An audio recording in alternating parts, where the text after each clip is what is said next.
Olá, sejam todos bem-vindos ao Bola no Cofre, o podcast que une a paixão pelo futebol e o mercado financeiro.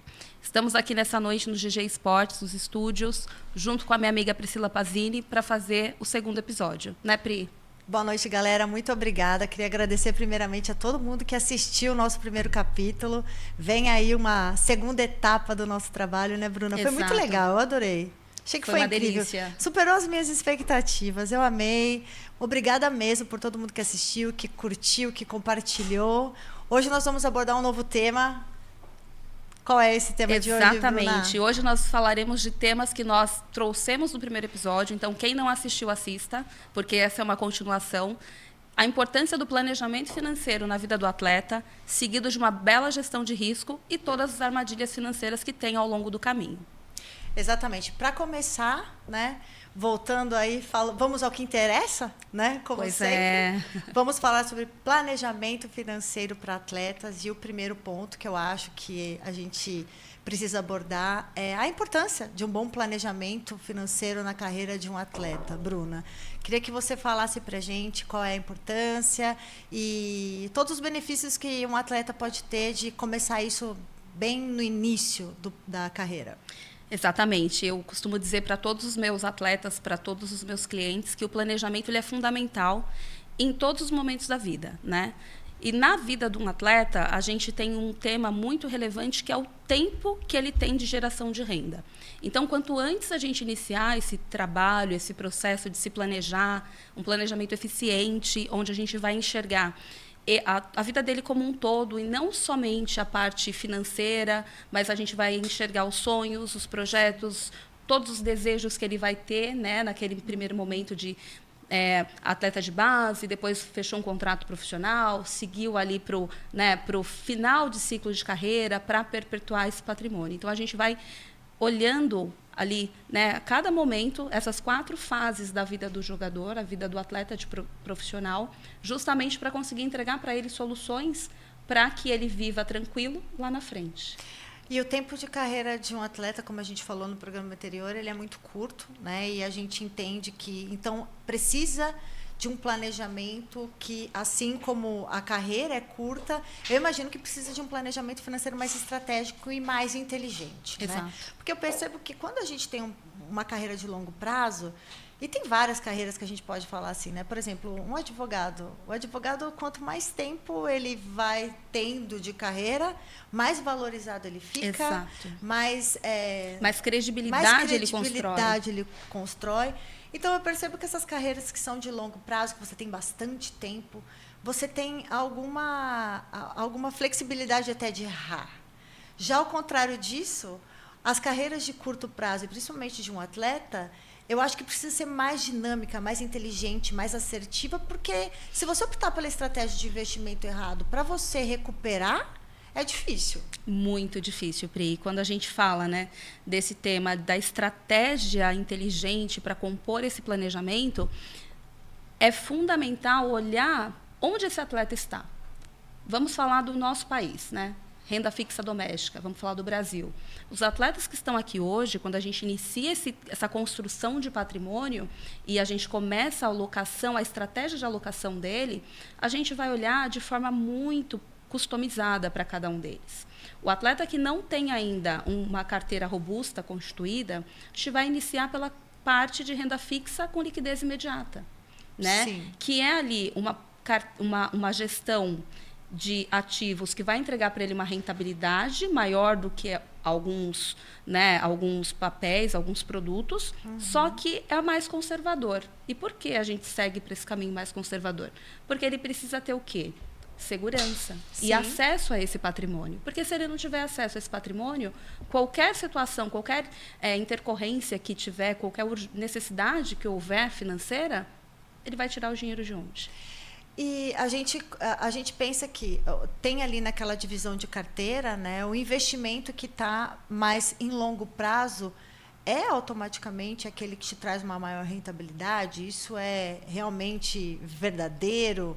E quantos por cento você entende, Bru, que a gente deve fazer de investimento de curto, médio e longo prazo para se tornar assim, uma estratégia inteligente e dinâmica? Pensando o quê?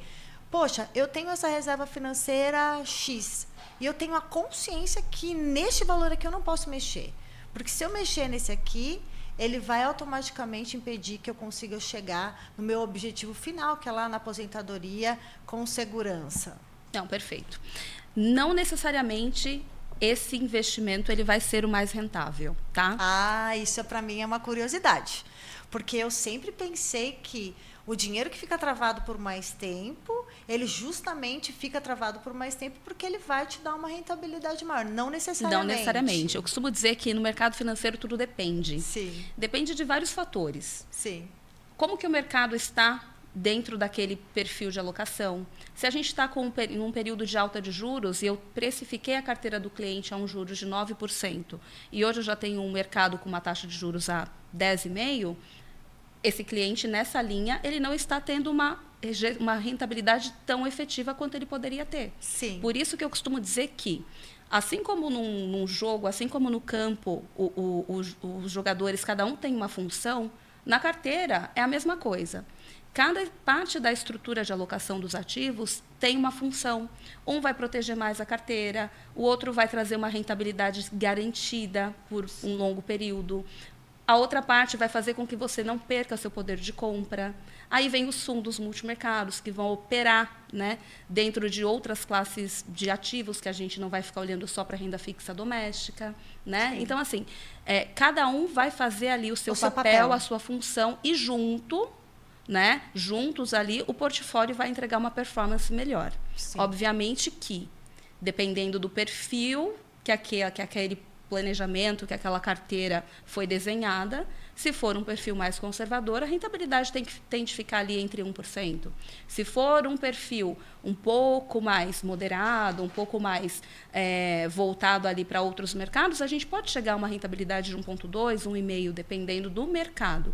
Mas tudo isso depende. E tem também aquele perfil de investimento que a gente deve desconfiar da rentabilidade, porque é algo totalmente impossível de se viver, né? Exato. Então, acho que vale atenção para esse ponto, porque a gente comentou, mas acho que vale a pena a gente lembrar. Eu queria que você reforçasse quando é que a gente pode desconfiar de que a gente está sendo enganado. Quando que você acredita que uma rentabilidade ela pode estar sendo superfaturada, ou que aquele valor pode estar te levando, aquela ilusão daquele investimento pode estar te condicionando a uma grandíssima furada? Boa, Pri, sensacional. Pri, o que a gente observa muito no mercado é que existem vários ativos com promessas de ganhos altíssimos, inclusive alguns casos que vieram à mídia e a gente acabou vendo que os investidores perderam milhões de reais, alguns perderam bilhões de reais. E a gente precisa olhar com muito cuidado, porque não existe milagre no mercado financeiro, não existe almoço de graça. Se vierem com oferta de rentabilidade acima de 2% para um perfil conservador, garantindo 2%, 3%, 4%, 5%, aí já pode levantar o radar. Tem que desconfiar. Por que tem que desconfiar? Porque se o mercado hoje, a média das carteiras, está entregando de 1% ao, no máximo, 1,5%, como é que alguém vai te propor uma carteira entregando 3%, 4%? Qual milagre, né, Bru, que é feito? Não existe milagre, gente. Tem que desconfiar. E outra coisa, qual é o lastro do dinheiro? O lastro do dinheiro, ele tem que ser título público, ele tem que ser emissão bancária, ele tem que ser ativos que você consiga enxergar na CVM, visualizar no Bacen, caso você queira encontrar lá o emissor do CDB, você vai encontrar ali o lastro daquela aplicação. Agora, se vierem com ofertas de rentabilidade altíssimas, com lastro em obra de arte, pedras preciosas, ou qualquer outro ativo que não seja tangível, que você não consiga ter acesso via esses mercados que eu comentei, que não seja regulamentado pela CVM, é um alerta. Corre sérios riscos de você investir o seu dinheiro e não tê-lo no momento em que você precisar. Exatamente. Eu acho que vale a gente falar e relembrar que avaliem a lâmina de investimento, peça para ver, e aí eu vou alertar sobre a importância de ter uma consultoria financeira, de ter uma pessoa cuidando, né, dos seus investimentos, cuidando do seu dinheiro, ter um profissional que está ali em alerta, atento, né? Atento não só para as coisas ruins que possam acontecer aí durante o momento né, de um investidor, mas também te alertando das coisas boas que podem acontecer se você tomar uma iniciativa de um investimento diferente. Tem muitas opções, a gente lá na Tauari vê todos os dias, toda segunda-feira a gente tem lá o bate-papo sobre as tendências, do que está rolando de legal naquele momento de investimento, o que a gente deve ficar atento. Então, sim, existe uma mesa, né, de renda fixa, uma mesa de alocação, para que seja ali estudado toda essa questão dos investimentos, para que não precise se aventurar com relação a chutes e nada mais parecido com isso.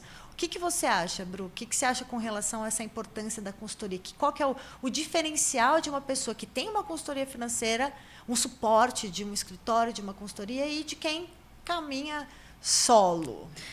A gente pode elencar aqui vários benefícios e principalmente quando você conta com uma estrutura robusta que vai te entregar uma mesa de operações, que vai te entregar ali, principalmente, né, olhando para o mercado futuro, curva de juros, vai te entregar oportunidades. Porque em muitos momentos, Pri, não contar com uma assessoria ativa faz com que você perca dinheiro.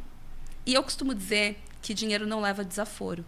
Então, toda má alocação, todo mau investimento que você faça, ou até mesmo curva de juros subiu e você não tem acesso a isso, porque não é algo que você vai acordar e falar, hoje eu vou olhar a curva de juros. Mas eu faço isso. O tempo todo a gente está acompanhando o mercado, levando oportunidades para os clientes, porque são nesses momentos que a gente consegue trazer um diferencial. O nosso trabalho ali é monitorar o mercado, mas levar oportunidades para os nossos clientes dentro do planejamento financeiro.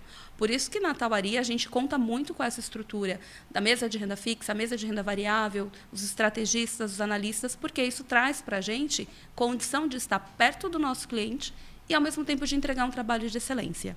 Porque a gente costuma dizer, né, Pri, que nós não somos aventureiros. E no mercado o que mais tem são pessoas se aventurando, ou sozinho, ou com profissionais que não têm as mesmas qualificações que eu e a Pri, ao longo de todos esses anos de mercado, conquistamos, né? São várias certificações, sim, são vários anos de mercado, passando por várias situações que fazem a gente se desenvolver cada vez mais e se desafiar cada vez mais, sim, né? Então, ter uma assessoria, Pri, em resumo, ter acesso a oportunidades, ter alguém olhando para o seu patrimônio de forma a entregar para você o diferencial, alguém cuidando na essência para que aquele planejamento ele seja entregue a você ali no final do ciclo que foi combinado, porque tudo, né, a gente tem deadline para tudo, e o mais importante é ter alguém que jogue junto com você.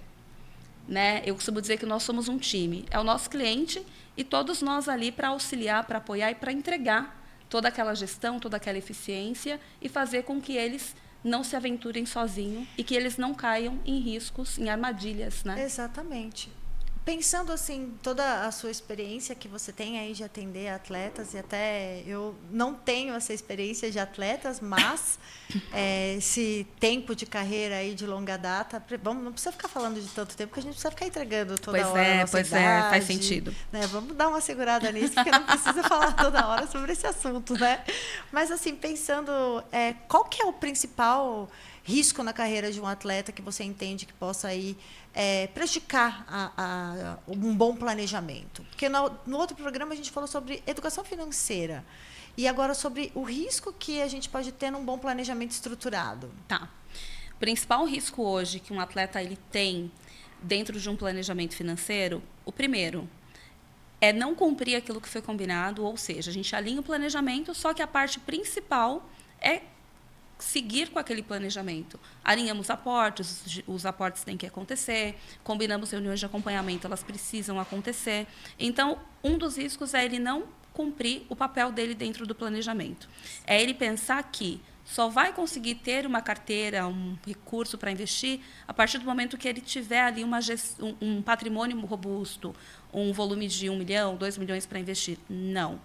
Todo mundo pode ter um planejamento estruturado e uma alocação de ativos organizada para conquistar a independência financeira. Porque a independência financeira, a prosperidade financeira, ela não é conquistada do dia para a noite. Eu costumo dizer que a natureza não dá salto. E a gente precisa respeitar o processo, né? Se você plantar uma semente hoje, ela vai levar alguns anos para entregar um fruto para você.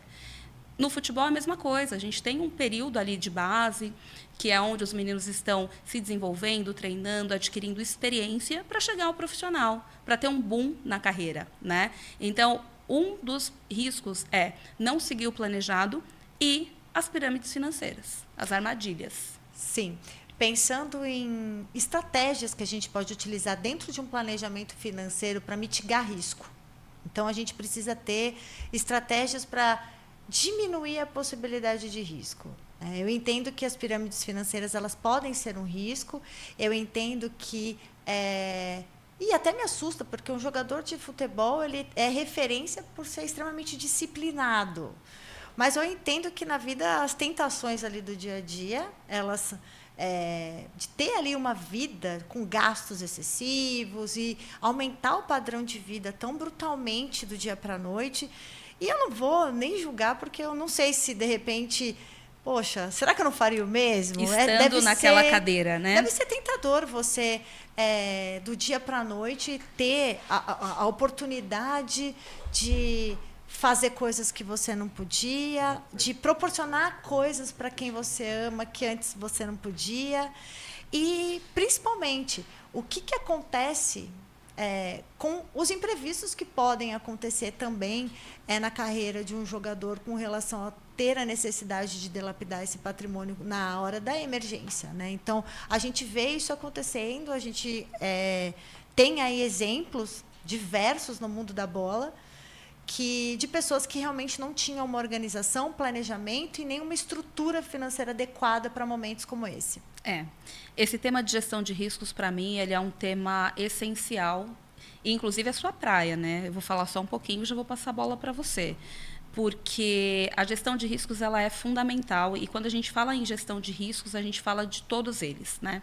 A gente fala o risco de não investir o dinheiro, o risco de investir errado o dinheiro, o risco de não se proteger, porque hoje, quando a gente olha para um atleta de futebol, um atleta profissional, ele normalmente é o pilar financeiro de muitas famílias, né? Ele tem a família dele, ele tem os pais, ele tem as pessoas que ele ajuda, ele tem os trabalhos sociais que ele faz.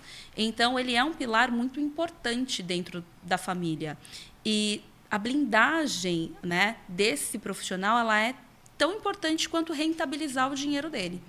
E quando a gente fala em gestão de riscos eficiente, é entender, obviamente, né, todas as caixinhas que estão ali dentro do planejamento, mas é olhar também para a sua área, Sim. que é uma área muito interessante, que é onde você desenvolve também, né, um apoio para a minha área. Sim. Porque eu construo todo o planejamento, eu entrego toda a gestão de ativos, eu entrego toda a eficiência daquele patrimônio, mas se eu não tiver você para fazer a gestão desse pilar financeiro, Exato. de nada adianta. E as pessoas conhecem pouco sobre esse tipo de estratégia, né, Bruna? Porque eu penso que essa estratégia que a gente utiliza sob a plataforma do seguro, Sim. ela foi muito banalizada no Brasil, ela foi muito mal vista no Brasil e, assim, infelizmente, por uma condução totalmente inadequada dos profissionais que trabalham aí sobre a venda desse tipo de produto como uma moeda de troca. Então, faz um segurinho para ganhar um limitezinho no banco. E, na verdade, não é isso, né? E quando, na verdade, o propósito do produto ele é diferente no mundo todo. O brasileiro que ainda não enxergou esse produto da maneira correta.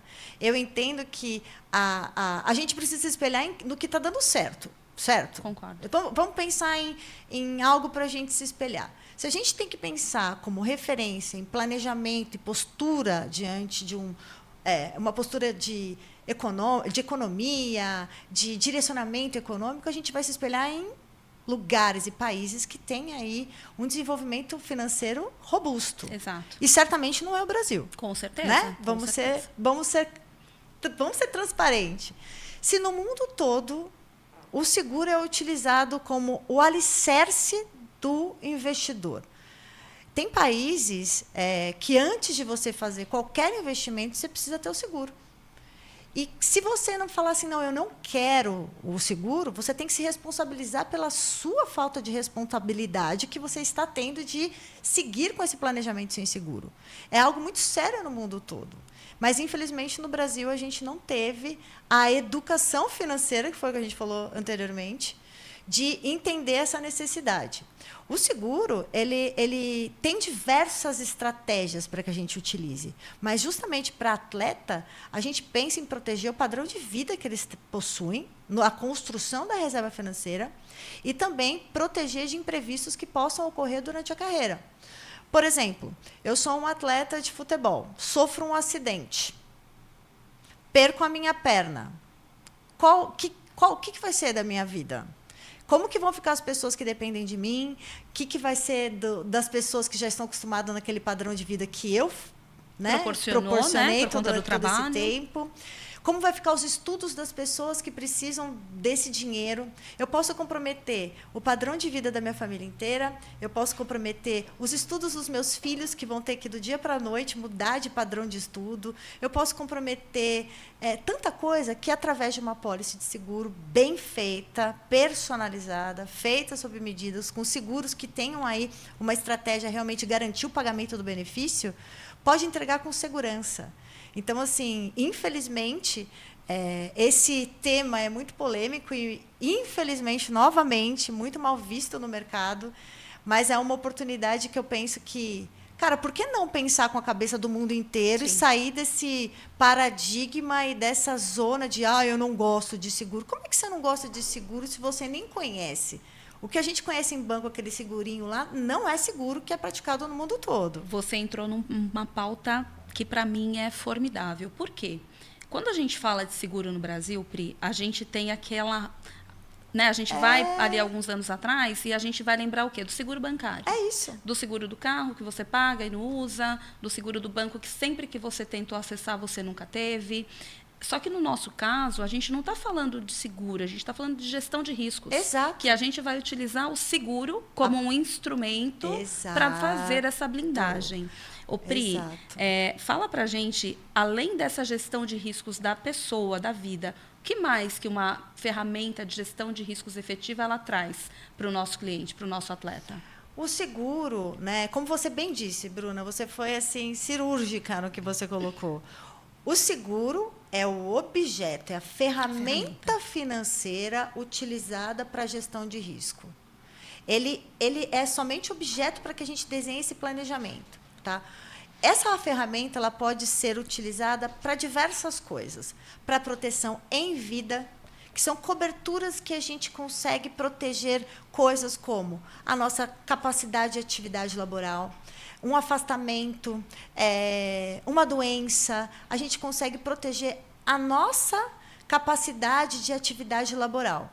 O seguro ele pode proteger em caso de você não estar mais aqui e ter a vontade de continuar com a sua responsabilidade. Por exemplo, eu tenho um filho. Eu tenho uma filha maravilhosa, Alice, inclusive, meu amor, mamãe te ama. Eu tenho uma filha e o meu amor por seguro começou pela Alice, tá? Começou quando eu virei mãe. Ela tem 10 anos e tem 10 anos que eu trabalho nesse mercado. Não foi à toa. Quando você tem uma responsabilidade com alguém e você faz questão de cumprir com aquilo, se você não tem o dinheiro, você tem que fazer o quê? Algo que garanta que aquilo aconteça. Então, por exemplo, eu sou mãe e eu faço questão que minha filha tenha um ensino, um estudo assim, excelente. Se eu estiver viva, eu vou lutar e matar 10 leões por dia para entregar esse dinheiro para pagar os estudos. Eu tenho certeza. Né? E se eu não estiver mais aqui? É claro que ela tem pai, é claro, mas é a minha responsabilidade de mãe. Eu faço questão de bater no peito e entregar aquilo. Então, o que eu faço? Uma proteção que garanta que a minha filha se forme. Que eu estando aqui ou não, a Alice vai se formar nos melhores colégios. Então, o que eu penso? A garantia do padrão de vida e dos sonhos das pessoas que a gente ama. Isso é importante. E não tem preço, né, E não Pri? tem preço. Além disso, é uma ferramenta extremamente inteligente para sucessão patrimonial, para blindagem de patrimônio. Ela é uma ferramenta que ela tem ali uma estratégia para manusear algumas questões referentes a impostos e tributações. Então, ela tem diversas saídas, dependendo da necessidade do cliente. É uma consultoria que leva tempo. Eu atendi um cliente semana passada, que a gente ficou 4 horas. Eu quis entender de geração em geração até onde ele chegou, que é um empresário. Nós estávamos tratando de sucessão empresarial sob a plataforma e a ferramenta do seguro. Então, assim, vamos sair daquele paradigma e daquela mentalidade que a gente tinha, do que foi dito para nós, e tentar ver esse produto e essa estratégia de gestão de risco sob a plataforma de seguro de uma maneira diferente. Não é possível que o mundo inteiro, acho que isso é incrível, só aqui no Brasil a gente fique ainda com essa cabeça limitada a essa história que foi contada para a gente de uma maneira não tão legal. Sim, perfeito. E o que eu acredito também, Pri, é que o nosso papel enquanto banker, enquanto assessora, consultora, independente do título, é abrir os olhos e alertar o nosso cliente de que existe essa ferramenta, de que existe essa possibilidade. Hoje, 100% dos meus clientes, eles já passaram por uma reunião com a clínica, uma reunião de planejamento, uma reunião de gestão de riscos, tem a ferramenta. Alguns desculpa. Alguns nós contratamos a ferramenta de seguro, outros a gente foi para fundo exclusivo, outros nós levamos também para holding. Então, a gente vai olhar o que realmente faz sentido para aquele cliente. Sim. Né?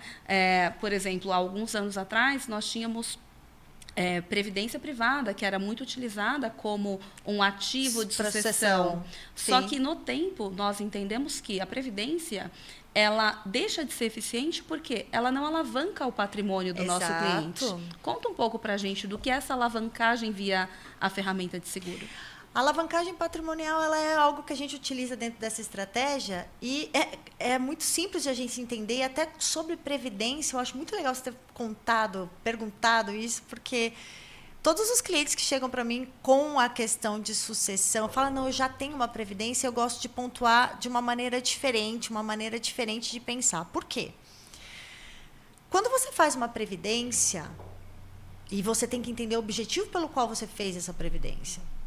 Se você foi aquela pessoa que partiu para fazer uma previdência mês a mês para um acúmulo futuro, você entende que você estruturou essa previdência, na grande maioria dos casos, para uma aposentadoria ou por um momento de desacelerar? Raras vezes, a não ser agora, numa atualidade, que eu vejo falando sobre previdência para sucessão de uma maneira mais expressiva. Mas, normalmente, principalmente para quem é muito simples, entende que a previdência está associada à aposentadoria.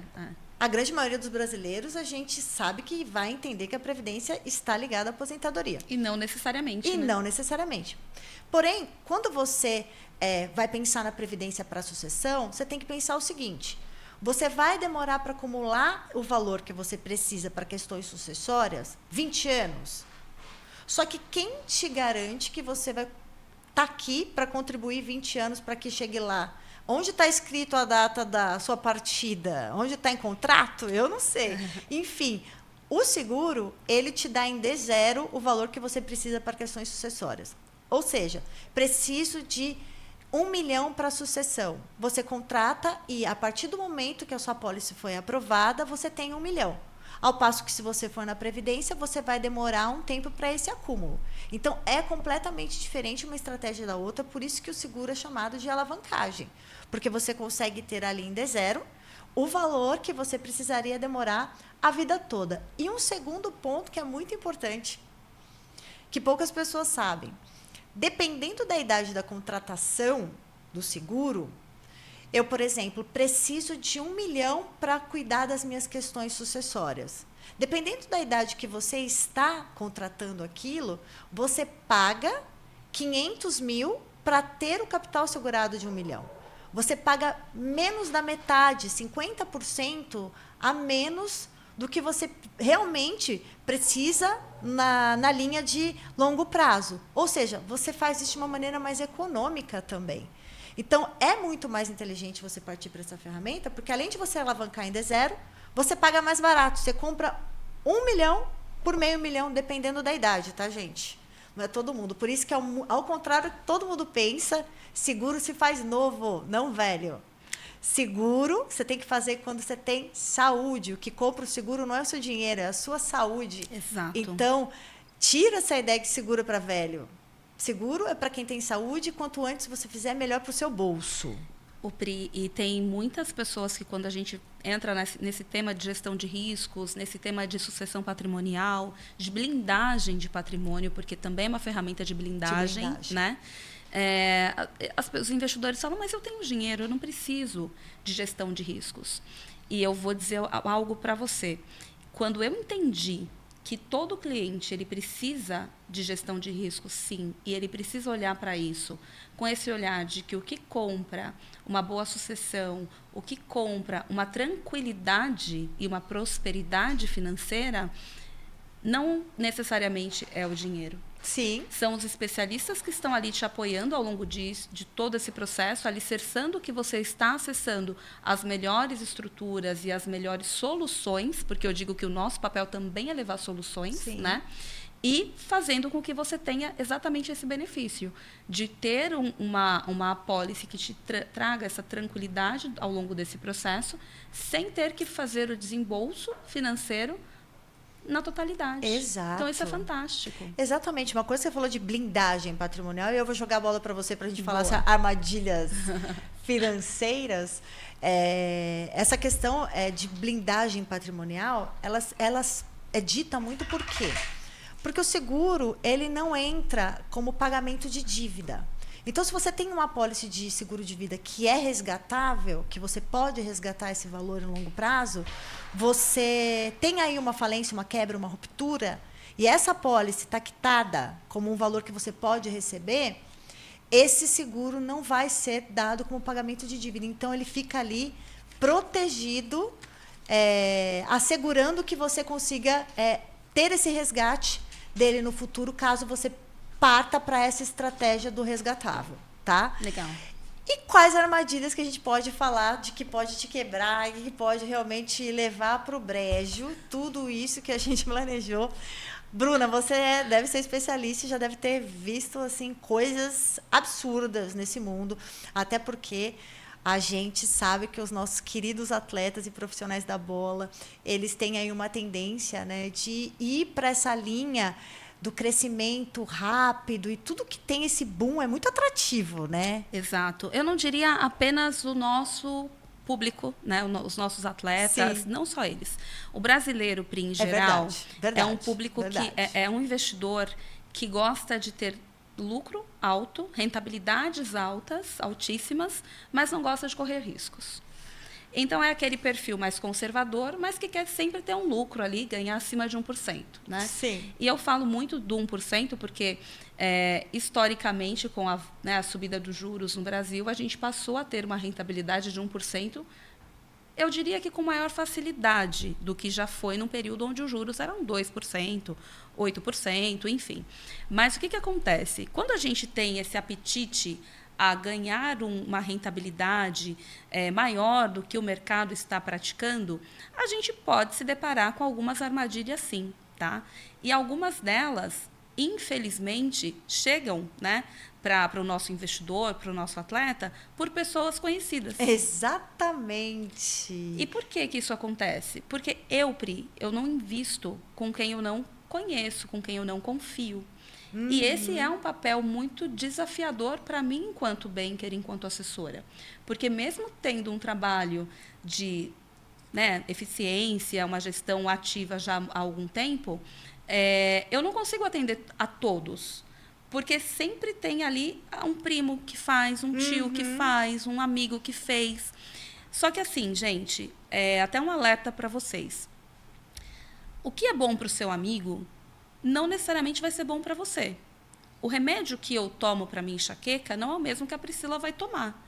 Então, a gente precisa entender a diferença do ser bem atendido, ter eficiência e não estar vivenciando o que a gente chama de moda, né? Exato. Não, eu vou seguir ali o que o meu tio está fazendo. Porque isso pode não necessariamente dar certo, porque alguns fatores de risco que a gente tem ali. Muitas vezes não é um profissional certificado, ele faz para ele dar certo, só que você não tem o mesmo tempo que ele, você não ouviu as histórias dele que não deu certo, porque normalmente no churrasco ali, no bar, a gente conta o que deu certo, a gente não conta o que deu errado. E eu, enquanto banker, eu sou responsável pelo que dá certo e pelo que não dá certo. Eu sou responsável, inclusive, em levar más notícias, né? Por exemplo, a gente tem alguns casos, que são casos que estão na mídia, de pirâmides financeiras. Eu, ano passado, atendi uma família que queria investir comigo. Eles tinham um projeto de construir a casa dos sonhos e eles queriam fazer gestão do fluxo de caixa deles. E quando eu pedi a posição de investimentos, pasme, eles estavam investindo numa pirâmide financeira. Nossa. E assim, não estou falando de 10 mil, 200 mil, estou falando de mais de 2 milhões de reais, né? Sim. E como que funciona, né, Pri? Como que, até um alerta, como que as pessoas podem identificar que é uma pirâmide financeira ou que é algum investimento que tende a dar algum Além problema? da rentabilidade excessiva, Boa. né? Que a gente já sabe que... Além da rentabilidade. Priscila, eu vou fazer a gestão de todo o seu dinheiro que está lá investido na Tauari. A Tauari está te entregando uma rentabilidade de 1,2 ali no seu portfólio, mas eu vou te entregar o dobro. Aí você, rapidamente, brasileira, gostei. Então, como que eu abro minha conta? Pri, você não precisa abrir conta, não. Faz um Pix aqui para minha conta. Eita. Porque a minha conta é a corretora. Gente, isso não existe. Todo investidor ele tem acesso à conta, ele tem o token, ele tem a senha, ele acessa, ele aprova as ordens, ele participa de tudo, todo o processo.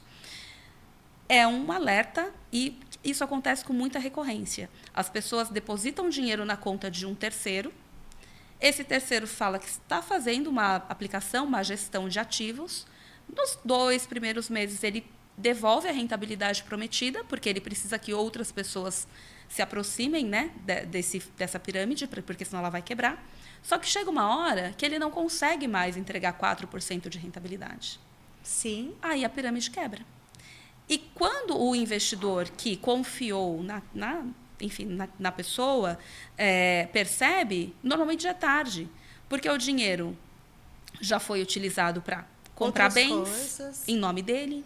O dinheiro estava no CPF da pessoa, na física. Sim. Então, você não tem nenhuma empresa, nenhuma PJ ali que você pode acessar. E é uma coisa que eu vou falar para vocês. Eu conheço o caso de uma pirâmide aí que eu tive muitos amigos que tiveram envolvido. Não se impressionem com estrutura incrível, com prédios mirabolantes, asset, isso e aquilo. Eu tenho porque...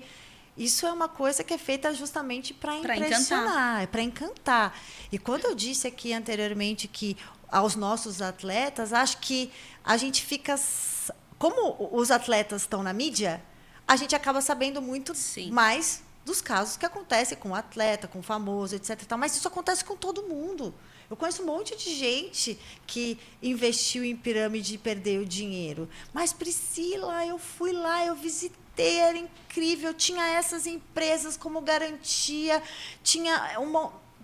Não adianta. A movimentação, Bruna, era exatamente a que você acabou de falar aqui. Era, então vamos fazer um Pix, sem garantia de rentabilidade, não tem garantia nas entrelinhas. Então, assim, é algo que realmente a gente precisa ficar esperto, porque nenhuma estrutura brilhante, incrível, garante que isso seja real. É assustador, né, Pri? É assustador ao ponto das pessoas confiarem demais, né, em quem está ali à frente, vendendo a rentabilidade de 4% ao mês, que começa a indicar. Então, essa família que eu até apoiei, indiquei um escritório de advocacia aqui, parceiro meu, para apoiá-los, porque eles são do Nordeste, e eles disseram o seguinte: Bruna, quando a gente foi perguntar, né, sobre a nossa rentabilidade, como que ficaria, ele disse que era para a gente esperar 30 dias. Ah, mentira. E aí eu falei com a pessoa que me indicou, que era um amigo meu, próximo, né, frequenta a minha casa e tudo mais, e ele disse que ele tinha recebido. Então, ainda tem toda essa articulação de pagar e não devolver os demais, né? É muito articulado tudo isso. E pelo que eu não sei como é que funciona das vezes que você teve acesso a isso, mas o dinheiro fica retido na mão deles por mais ou menos quanto tempo, né? Olha, você vai deixar aqui o dinheiro e você não pode solicitar o resgate em tanto tempo. Eles dão uma promessa de longo prazo, de curto prazo para isso? Como é que funciona? Nesse caso específico, tá, Pri, que eu acompanhei bem de perto, a proposta era 1 ano de aplicação. Certo. Em 1 ano, eles entregariam 3% de rentabilidade mês, que, né, no valor de 2 milhões, era exatamente o que a família precisava para startar a obra da Casa dos Sonhos. Então, o impacto não foi só financeiro. Foi financeiro e foi emocional.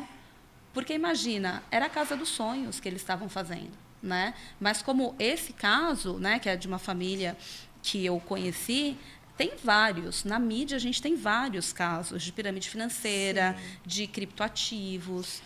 Gente, eu conheço pessoas que pegou empréstimo para investir em pirâmide, pessoas que tiveram aí o resgate de 100% da previdência, da economia da aposentadoria para colocar. E a estratégia deles é realmente que tem alguém próximo que já tenha feito o processo e esteja recebendo para falar que, não, eu já estou fazendo, dá certo. Gente, não tem milagre. Não tem milagre. E um caso que ficou famoso, inclusive, né, virou notícia, eu acredito que você tenha acompanhado também, Pri, foi o caso com o Gustavo Scarpa, né? O Scarpa eu atendi, foi meu cliente num passado, não vou falar quantos anos, mas ele resgatou toda a posição de investimentos que ele tinha. Meu Deus. Posição, inclusive, que era diversificada, era uma alocação que ele tinha dentro do mercado, né? Para investir, para ter retornos altíssimos. E o que aconteceu, né? Todo mundo soube. Foi uma perda financeira de 6 milhões de reais. Meu Deus. Então, assim, gente, eu conheci o Scarpa, então eu posso falar, extremamente inteligente, perspicaz.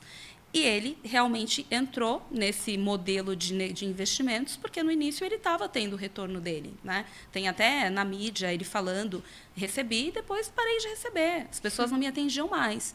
Então, assim, mais uma vez, independente se você é atleta, se você tem 6 milhões, 2 milhões ou 100 mil reais para investir, fique atento, porque as coisas, para acontecer, é muito rápido, a gente não consegue muitas vezes discernir, porque quando a gente fala de dinheiro, a gente brilha os olhos, só que não adianta você brilhar os olhos por algo que não tem lastro, não é real. Porque para acessar esse patrimônio agora, é muita ação judicial, é muito processo e o dinheiro se perde. Se conseguir, né, Bruna? E eu queria agora, para finalizar, né, hoje o nosso bate-papo, que você pudesse deixar alguma mensagem e pudesse dar algum lugar, alguma fonte de pesquisa que a pessoa, de repente, possa tentar fazer com relação a isso. Qual a dica que você dá? Olha, apareceu para mim a possibilidade de entrar no investimento, papapá. Você ficou tentado, está na dúvida? Faz o quê, Bruna? Boa pergunta, Pri. Bom ponto. Primeira coisa, né, pessoal? Acho que a CVM ela é um órgão que regulamenta aí todo o mercado financeiro e está disponível ali para todo mundo checar e todo mundo entender. Todas as instituições, assim como a nossa, assim como tantas outras que existem no mercado, você pode checar se é idônea. Pesquisa também. Né? No Bacen, você consegue ter acesso a muitas informações de rentabilidade, é importante você checar. A Priscila até comentou, olha ali a lâmina do fundo. Se você não precisa nem muito longe. Eu dei uma dica no último podcast, Boletim Focus. Boletim Focus ele vai trazer para você como que está a rentabilidade projetada para o mercado. Se eu tenho uma taxa de juros projetada de 9% para 2025, como é que eu vou rentabilizar o patrimônio de um investidor? 3% ao mês. É para desconfiar. Outra coisa que é super importante, conversem com pessoas que são profissionais do mercado. Não acredite em tudo que é falado. Pesquisa, vai a fundo. checa na Ancor para ver se é um profissional regulamentado. Qualquer pessoa para sentar aqui, para falar de ativo financeiro, para falar de educação financeira, para falar do que nós estamos falando, tem que ser regulamentado. Porque, senão, o que acontece? A CVM tira o meu direito de trabalhar, se eu vier aqui falar qualquer coisa para vocês que não seja verdade. Né? Então, isso é muito sério. Então, como alerta, eu diria, chequem as informações. O que é bom para o teu amigo não é bom para você. Haja vista aí o caso do Gustavo Scarpa. Né? E fiquem atentos, tá? E, gente, se vocês não entenderem que, poxa, eu não consigo ter a avaliação técnica suficiente para entender tudo isso que a Bruna falou, procura um profissional. Exato. Procura um profissional de alguma empresa que tenha aí investimentos, né? Que tenha respeito, que tenha nome, que tenha realmente credibilidade, não sejam aventureiros. Para que possa tirar as dúvidas, para que não perca dinheiro, porque o nosso objetivo aqui desse podcast é esse. Exatamente. E vamos chegando a mais um capítulo aqui do nosso podcast, ao fim. Mais uma vez agradecer a parceria da minha amiga aqui de banca, Bruna. Eu que agradeço. Agradecer os meninos pelo trabalho incrível, ao apoio dos nossos patrocinadores. Exato. E pedir para vocês que, por favor, comentem, curtam o nosso canal, entrem aí no meu Instagram, da Bruna, do nosso portal, enfim, que nos prestigie, continue, deem dicas, críticas, a gente gosta e a gente está aí para isso. E para melhorar. E é uma ótima noite, até o próximo Bola no Cofre. É isso, eu agradeço a audiência de todos vocês, quero deixar aqui já o próximo episódio, nós vamos falar de geração de renda, tá? Como que a gente consegue ali, né, já olhando para o atleta que está finalizando a carreira, que já quer projetar uma renda, um rendimento garantido, como que a gente estrutura isso para o nosso cliente. Boa noite, pessoal.